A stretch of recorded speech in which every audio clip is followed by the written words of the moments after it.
Hyneman!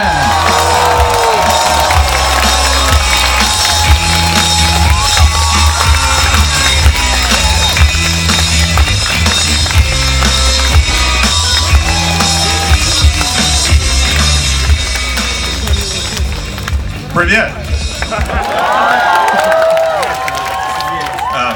Я говорю по-русски, но нехорошо. Был, может быть, 35 лет назад, когда я был студент русского языка. Теперь, сейчас, может быть, совершенно забылено. Так что будет разговор по-английски с Феликсом и Гришей. Ладно?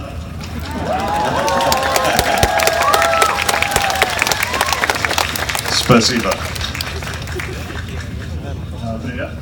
На самом деле, Джейми хочет говорить с вами, и мы дадим ему такую возможность. Но сначала с ним поговорю я, чтобы вы получше его узнали. Давайте, наверное, начнем с того, чем вы занимались до «Разрушителя легенд». Well, вы изучали русский. Русского языка? По-русски? Я был, я был капитан в Карибский. I don't know. I'm not sure that I can tell that story that well. Не уверен, что могу рассказывать полностью. Нет, я имею в виду еще до этого, когда вы изучали русский, как это случилось? Почему я учился русского языка, было того, что мне нравилась музыка, и, русский, как сказать, бас, очень, мне надо было знать другие языки от того, что I should just talk in English. Буду говорить по-английски. I had to have a language requirement for the degree. Для того, чтобы получить высшее образование и диплом, мне нужно было изучать зарубежные языки. And so I decided to pick a language, and I thought that, what am I going to do with French? Стал я выбирать языки и подумал, если французский, что я с ним буду делать? So at that time, this was over 35 years ago, and so Soviet Union was one of the major powers, or Вы знаете, Russia is. Было 35 лет назад, тогда еще была такая сверхдержава Советский Союз, который сейчас стал Россией. And I wasn't sure what I wanted to study in college. But when I started studying Russian, I grew to love it. For me, learning the language or speaking the language was like playing chess. It was very intricate and precise and quite beautiful. Сначала я точно не знал, что я хочу изучать в институте, но потом, постепенно, когда я стал изучать русский язык, я увидел, насколько он точный и интересный, насколько он насыщенный, богатый мыслями. Я думаю, Джейми будет не просить, я добавлю, он не просто изучал русский язык, он изучал библиотечное тело. И следующий кусок вашей и следующая часть вашей биографии, вы были капитаном корабля в Карибском море. Расскажите об этом. Yeah, so this is how I went. Итак, вот как это получилось. I started studying Russian, and I wanted to be, a bibliotekar, and in Russian Slavic languages. Я хотел изучать русский язык для того, чтобы работать в библиотеке, и также ориентировался на изучение славянских языков. And I did well in school, but I decided to take a vacation, and I went to the Caribbean. Итак, я хорошо учился в институте, но я решил поехать на каникулы и уехал на Карибское море. And so I intended to just get a job on a boat and learn what it was like to sail on the ocean. Итак, я поступил на работу на корабль и научился управляться с парусом. But a week after I got there, I had my own boat. Но через неделю после того, как я туда попал, у меня был собственный корабль.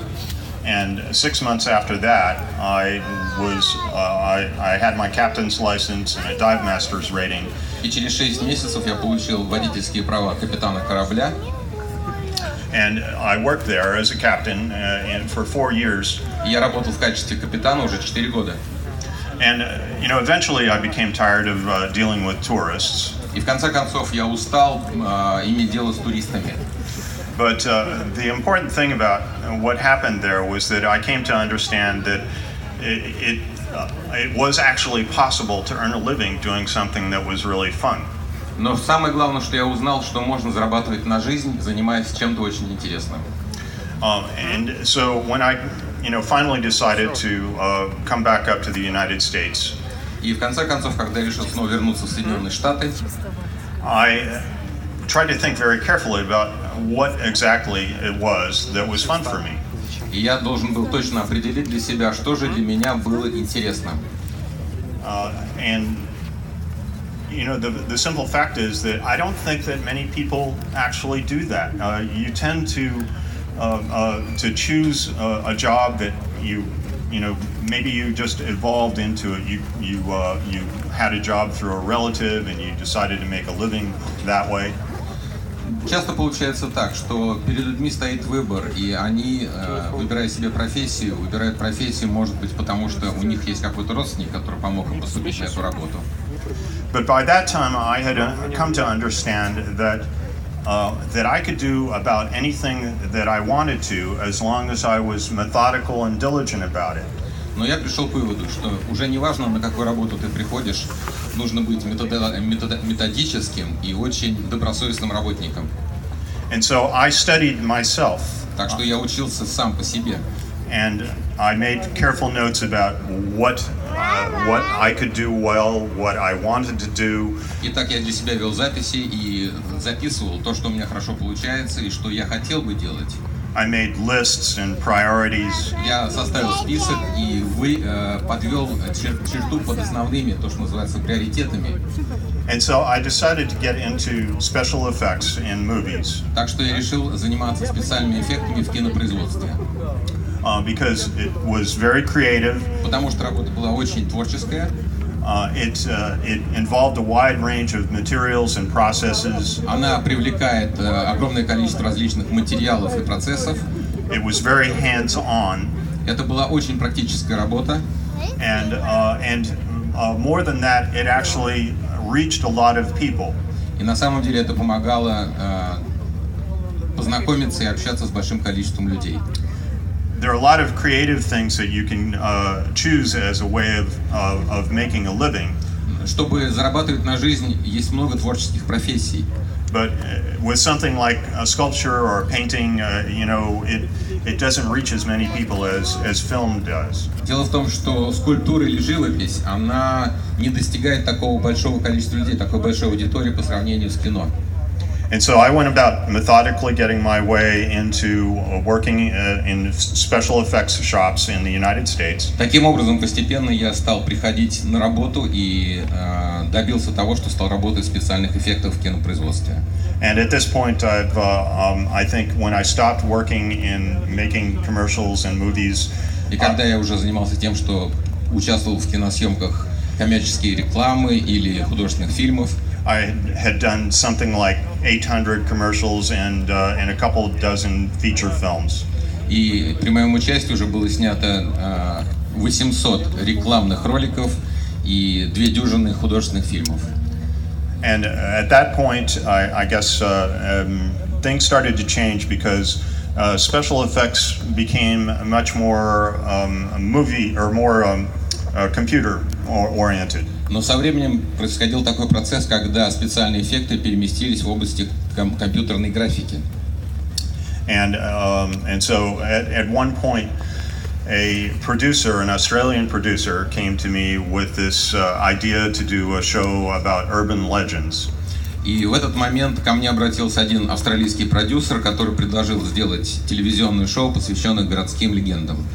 And I decided to do that because the practical effects, as we know it, were starting to be fairly rare. И действительно это показалось очень интересно, потому что практический эффект оказался достаточно редким.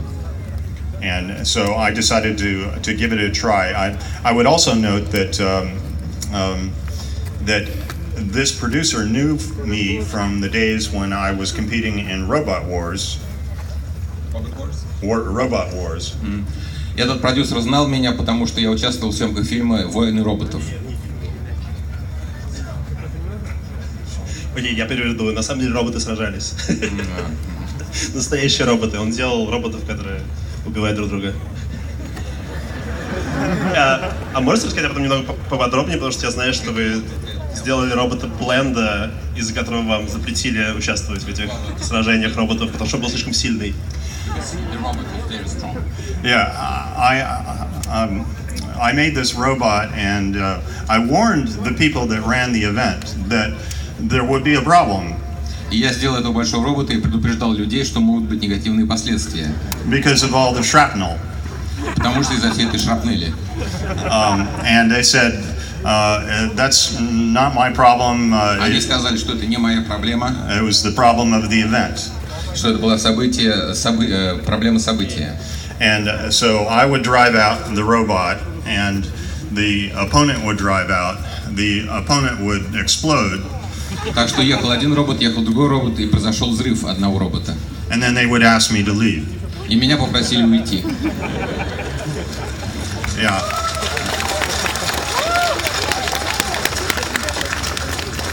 Это потому что я стал известнее. Может быть? Is that right? Ясно. Так что это случится раз, и тогда еще раз. They raised the walls. Они подняли уровень стены. And that time no shrapnel left the arena. И поскольку шрапнель не могла вылететь за пределы арены, but at the second match, about my robot Blendo, и на втором матче мой робот по имени Блендо ripped the opponent in half and threw it right at the judges' box. Он во время обстрела разорвал противника робота пополам, и часть осколков попала в место, где сидели судьи. And so they asked me to leave again. Так что меня еще раз попросили уйти. Это важный фактор. I can't say. I would note that both times they gave me the heavyweight championship before they asked me to leave. Но должен сказать, что в обоих случаях, до того, как меня попросили уйти, мне дали знак, медаль победителя в сражении тяжеловесов. Yeah, thank you. So, you know, what happened with this Итак, что с этим произошло? was that this caught the attention of this Australian film producer. Такие события привлекли внимание австралийского продюсера. And because he understood that guys that work in special effects, like I did, И он понимал, что такой парень, который работал уже какое-то время со специальными эффектами, can build just about anything. он может собрать практически все. So that was why he came up with this idea to do this show about urban legends, where we wouldn't just talk about these things, but we would also actually recreate them. И таким образом вот эта идея этого продюсера состояла в том, что будет такое шоу, на котором мы не только будем говорить о городских мифах и легендах, но мы попытаемся воспроизвести в физическом смысле. Хорошо, Джейми, вы делали это шоу 14 лет. Это очень много. Какая у вас была главная мотивация? Зачем вы этим занимались? Деньги. Money.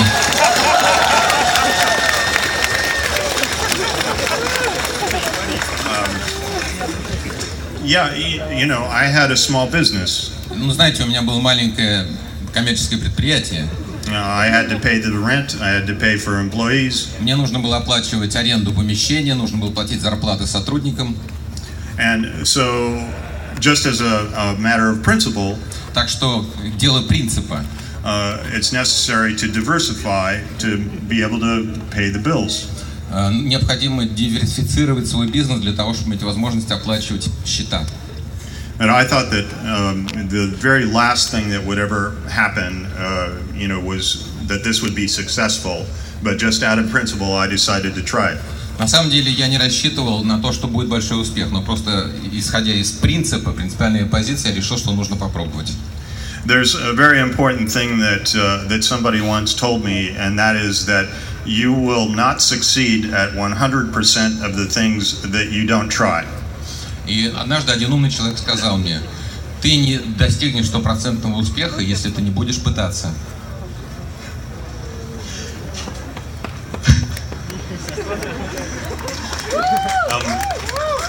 И я правильно понимаю, что, ну, кроме того, что у вас был опыт делать спецэффекты, у вас не было никакого инженерного образования, никакого опыта в научных экспериментах, вы просто учились по ходу того, как вы делали шоу?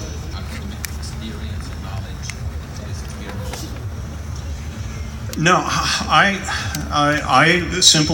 had learned, as I believe I said, that И я просто изучал, как я считаю, как я и сказал уже на эту тему. That you can do anything that you want to do. Вы можете делать все, что вы хотите сделать. If you're methodical and diligent about it. Если вы методически подходите и добросовестно подходите к своей работе. And so I got my foot in the door at one shop. Так что я, что называют американцы, просунул ногу в одну дверь. And then another and another. Потом еще одну ногу, потом еще одну ногу. And I just took off. Я просто, что называется, снялся и полетел. By the second year of working in that industry in New York City. Так что работаю уже второй год в этой индустрии в городе Нью-Йорке. I was working on major movies. Я работал на основных киносъемках. And then I moved to California, where there were more. Потом поехал в Калифорнию, где было еще больше работы. And very shortly I had my own shop. И очень скоро у меня была собственная фирма. And at this point, I've pretty much taken over 6 shops that have come and gone because. И в то время я практически сменил 6 помещений, 6 фирм, которые приходили и уходили. Because these shops tend to work on project to project. Потому что эти, то, что называется мастерские или фирмы, они работают каждый над отдельным проектом. And I understood that if you're not able to keep those projects coming. И если получается так, что вы не можете быть уверены, что к вам будут приходить новые запросы, чтобы работать над каким-то проектом, you can't pay the bills and you go away. Вы просто не сможете оплачивать расходы, счета, и вы вынуждены будете уйти. And so that's why I ended up in Mythbusters. И вот почему я оказался в «Разрушителях легенд». Я думаю, что зрители много задают вопросов про «Разрушители легенд». Но раз мы заговорили о деньгах, мне интересно, насколько вы знали, сколько тратится денег на каждый эпизод, и какой эпизод был самый дорогой? Our least expensive самый дешевый was whether you fail a drug test with poppy seed bagels. Это когда мы с Филом делали бублики с маком. И этот стоит, может быть, $3. My most expensive, I think, самый дорогой эпизод would have been in the neighborhood of $100,000. Он находился примерно в диапазоне $100 тысяч. But you know, really, it goes all over the place. We found that that Discovery, they would, if we had a good idea. И, в принципе, цифры варьируются очень широко. И канал Discovery считает, что если у нас есть хорошая идея, they figure out how to pay for it. Они найдут способ заплатить за это. Шоу шло 14 лет. почему она закончилась? Кто принял это решение и как?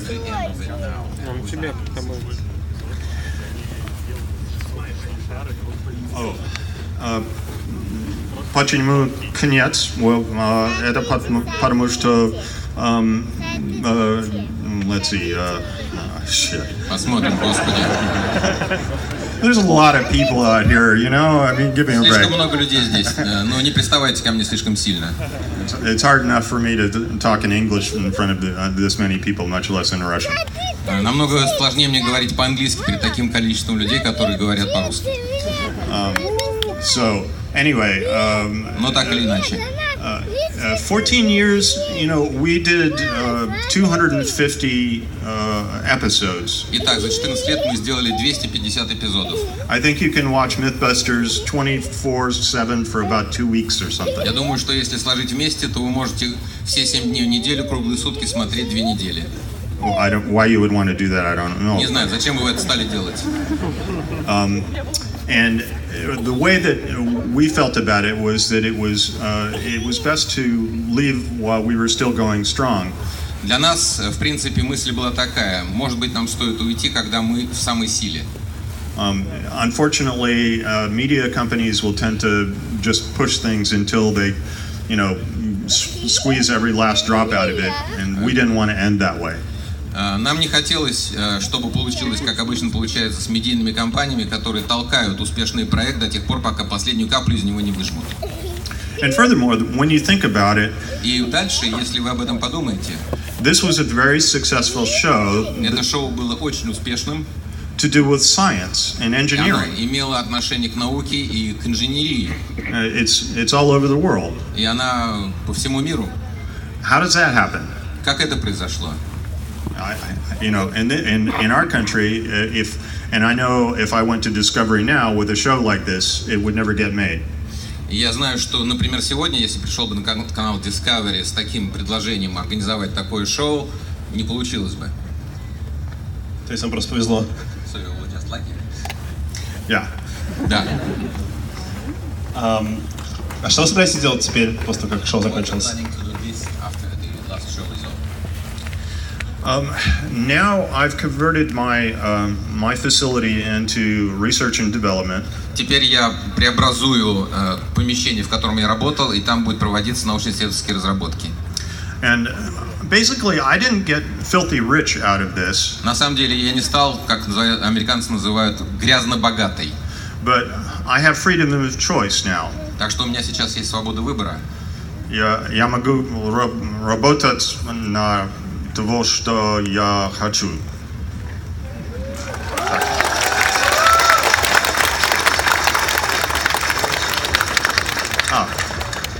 У нас видеоклип. У нас есть видеоклип.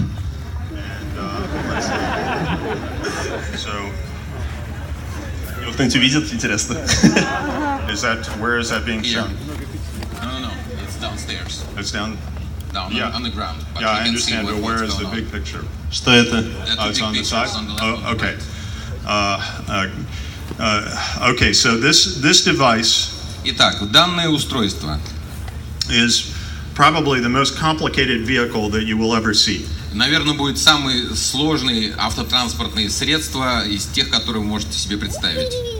Okay, now I need to explain a little bit about this. Я должен немножко разъяснить, что здесь происходит.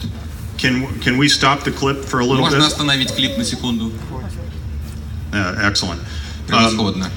So normally on an automobile you have what we call a wishbone suspension. Обычно на автомобилях используется чаще всего рычажная подвеска. And you have a single shock and a single axis of movement. Есть всего лишь один гаситель колебаний и одно направление движений. This thing uses what is known as a hexapod. Здесь то, что называется гексапад. And each of these wheels on this thing has 6 servo-pneumatic pistons. И у этого колеса в системе подвески есть 6 поршней. So there are a total of 24 pistons on this thing. В этом автомобиле имеется 24 поршня.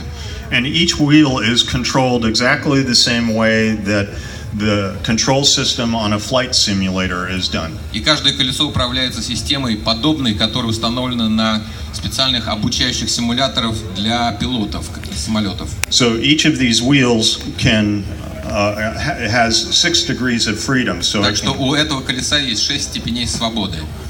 and basically this is a vehicle that can walk while rolling. Так что этот автомобиль, помимо того, что может ехать, он еще одновременно и идет. It can dance Он может плясать. and it can moonwalk. И он может ходить, как Джексон изображал лунную походку. And so the problem and what's interesting about this and why I'm showing this in И this проблема здесь, и почему я решил ее показать вам, because in a way this represents an intersection of art and engineering. это когда совмещаются наука и инженеринг. Because Искусство инженеринг, sorry. this device it's pretty much totally useless. В принципе, это устройство практически полностью бесполезное. And yet it's really cool. И тем не менее, оно очень клевое. The thing is that I found when I started working on this was that И что я обнаружил, когда я начал работать над этим устройством, it's impossible to control. его невозможно контролировать, то есть управлять. Because each of these, a vehicle like this has a total of 24 pistons Потому что у каждого транспортного средства такого рода есть 24 поршня, that have to be precisely controlled. которые нужно контролировать очень точно. And you can't do that with a steering wheel. А с обычным рулевым колесом вы этого сделать не сможете. So what we decided to do Итак, что же мы решили сделать? is control it with a virtual vehicle Мы решили контролировать его при помощи виртуального транспортного средства. that we animate in the computer. Но мы сделали мультфильм, то есть анимацию на компьютере. And I would point out that Я бы хотел указать, the guy that's working with me on this что тот товарищ, который со мной работает над этим, is the guy that animated the T-Rex in Jurassic Park. он работал над анимацией G-Rex в парке юрского периода. And this uses a type of animation called inverse kinematics. Здесь используется то, что называется обратная кинематика. So what happens is when the wheel goes down in one place, Это значит, когда колесо опускается в одном месте, you move the chassis forward, вы движете шасси вперед, and the computer figures out what all the pistons do. и тогда компьютер определяет, что же должны остальные поршни сделать. And this was exactly the same thing that was done with the T-Rex by when it puts its foot down. Это то же самое, что с T-Rex'ом, этим динозавром, происходило, когда он ставил одну из ног вперед. And you move the torso forward, И он двигал корпус туловища, то есть вперед, and the computer figures out what happens to the ankle and the knee and и the hip. компьютер определял, что происходило с коленным суставом, с тазобедренным суставом, с плечевым суставом и так далее. So anything this vehicle is doing Так что вот эта машина, что она делает, will be an animation that we simply play back. это по сути не что иное, как анимации, которые воспроизводятся на экране. Okay, so can we continue to run the Продолжим animation? играть.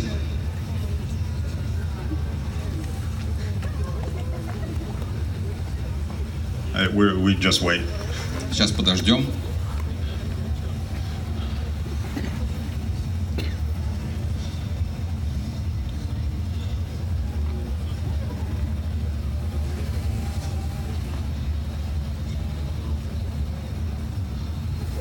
This will only take a minute.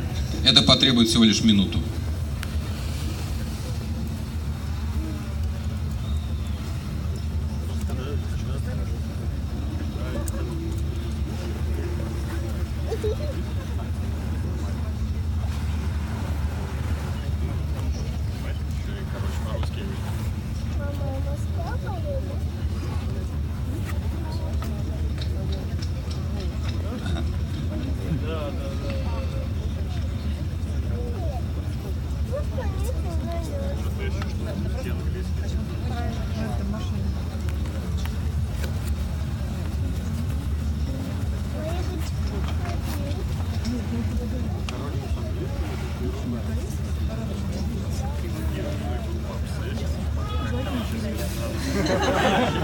What's that?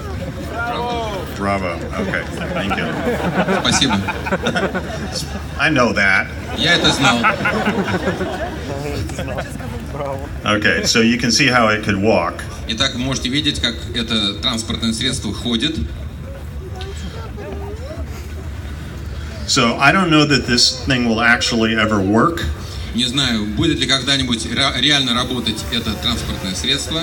But if I knew that it would work, there's Если бы я знал, что она будет работать, why do it? зачем этим заниматься? Если бы я не знал, ну. Okay, so the next picture, can we go ahead and bring up the next picture? Пожалуйста, следующий кадр. Okay, this is a picture of the first, a single one of these suspension systems. Здесь показана подвеска одного колеса. And so each step that this can make when it's extended will be about a meter to a meter and a half. Здесь диапазон движений ступицы, то есть центральная часть, на которой монтируется колесо, это плюс-минус 1 метр. So, okay, thank you. You can cut the Спасибо. pictures. Можно остановить воспроизведение. So that was a picture of my shop, Это была фотография моей мастерской. and what I'm doing now is basically building things like this. И то, чем я занимаюсь, это в общем как раз строительство такого рода устройств. I have drones that I've modified to trim trees with. Я сделал дроны, которые научились теперь стричь деревья. The first one that we built had a circular saw on it. На первом дроне была смонтирована циркулярная пила. I decided it was a bad idea, though. Я все-таки решил, что это плохая идея, тем не менее. And so we've actually put pruning shears on them. Так что я решил использовать специальные